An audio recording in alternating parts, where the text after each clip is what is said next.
ultrasound can't penetrate through air, which is why we wet them down with alcohol. Gotcha. So, I'm gonna look early. So, just kind of for example, what we're looking at with the ultrasound is essentially it's taking like a slice and we're looking at it in cross section. So her skin is here, subcute area, muscle. This is gonna be the surface of her lung. Right. And when we unfreeze it, this here, change my depth a little bit. That line moving back and forth, specifically that bright white one, Right. that is the surface of her lung. Right. And it's moving as she inhales and exhales. And so everything that we see below that, this kind of reverberation of horizontal line, those are not real. That is an echo of the air that's in her lung coming back to us. Gotcha. So really what I'm looking at is the surface of her lung. Okay. Is it inflating like it should? Do we have air where we're supposed to have air? So Thank you. I'm just gonna go down each rib space. Can you see what kind of look like spotlights coming down? So those are what we call comet tails right here. So I'm kind of low on her chest on this side. Got it. That's the surface of her lung coming down. This is the tip or kind of the end of that lung right there. This is we're kind of getting a window into the kind of beginning of her abdomen. This is colon right here, liver. So those we're kind of ignoring right now. But those spotlights, we call comet tails, that is where at the surface of the lung, it's not inflating normally with air. And so that sends kind of a reverberation down. Horses can, and horses with normal lungs, I know, here comes the I alcohol. know, more cold.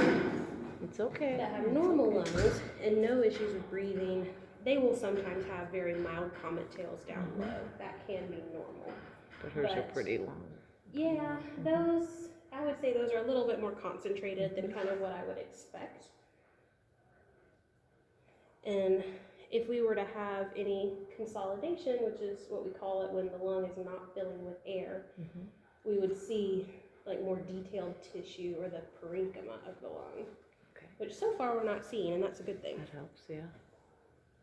So I'm just going down each rib space. Yeah. Good girl. Good job, Clue. You're doing great. Good job, Clue. So she has a little bit of consolidation right there at that tip, where as it's moving back and forth, you can kind of start to see the character of the tissue versus just like a line that Right. you're watching track back and forth. Next rib space. Now this is higher up, this is high on her, and she has comet tails back here. Though her lungs are kind of arrow shaped, they kind of taper back here. Right. So we are closer to the tip of the lung, but having comet tails this high up or dorsal is not normal. But we will see that in horses with asthma, is that they are just not inflating, especially toward the periphery of their lungs. Yeah. Okay. I'm gonna come back down, kind of closer in that cranioventral window. I know, babe, more alcohol. It's all right. Sorry, It's all doll. right. So this is the worst bath I've ever gotten. It's right. It's very stinky.